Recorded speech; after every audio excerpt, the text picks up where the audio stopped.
Hello and welcome to Legends Unveiled. Today I have a bone-chilling tale to share with you. But before we begin, don't forget to like this video and subscribe to the channel. It's your gateway to uncovering the most mysterious and thrilling stories of all time. Now, are you ready to be captivated? Let's dive into the story. On a still, moonlit night along the shores of Calimera Island, Elias sat by a crackling fire, carefully examining an ancient, tattered map he had found inside a drifting bottle just days before.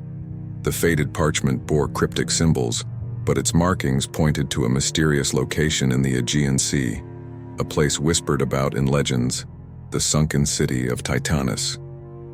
The elders spoke of Titanis only in hushed tones, warning that those who sought its treasure never returned. Yet Elias, a young adventurer with a heart full of dreams and a taste for danger, saw this as the adventure of a lifetime. Elias convinced his closest companions to join him on this perilous journey.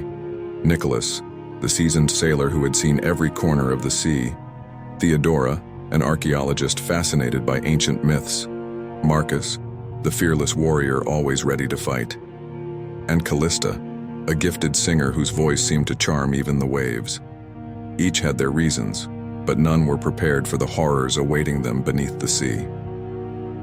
Their voyage began under calm skies, but unease crept in as the days passed. On the third night, an enchanting melody echoed over the waters, as if calling to them. The group gathered at the ship's edge, mesmerized.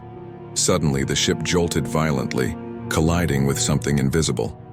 Panic ensued as they glimpsed massive, shadowy figures beneath the waves, creatures neither fully human nor entirely beast, with glowing eyes that pierced through the darkness. Barely escaping the chaos, they found themselves on the shores of a mist-shrouded island. The beach was littered with broken statues, each frozen in expressions of terror or agony. As they ventured inland, they discovered a network of caves adorned with strange carvings. The symbols told the tragic tale of Titanis. Once a flourishing city blessed by Poseidon himself, its people had grown greedy and betrayed the god. Enraged, Poseidon cursed them, sinking their city into the depths and transforming its inhabitants into monstrous guardians of the treasure they had coveted. Inside the largest cave, they found a massive stone altar. Inscribed on its surface were ancient words: "Many have entered, few have left whole. He who seeks what is not his will lose all. Only through sacrifice can salvation be found." As they studied the altar, the cave echoed with the sound of approaching footsteps. Or were they fins? Suddenly, grotesque sea creatures emerged from the shadows, their scaled bodies shimmering in the dim light. Their distorted faces were haunting, and their guttural growls sent chills through the group. Marcus fought bravely, but was clawed by one of the creatures. Within moments, his wound began to change. His skin started to sprout blue scales, spreading as if the curse itself was taking hold. Desperate to escape, they pressed deeper into the cave and stumbled upon a colossal statue of Poseidon. The god held a trident in one hand and a glowing stone in the other, its light pulsating like a heartbeat. Elias, unable to resist, reached for the stone, but the ground quaked violently. A deafening voice thundered through the cavern. "You dare take what is mine? Face my wrath." Rocks began to fall as the cave started collapsing. In the chaos, Nicholas was lost, swallowed by a fissure as he tried to save Callista. Guilt weighed heavily on Elias, but he knew they had no choice but to press on. As they emerged from the cave, the island itself seemed to shift.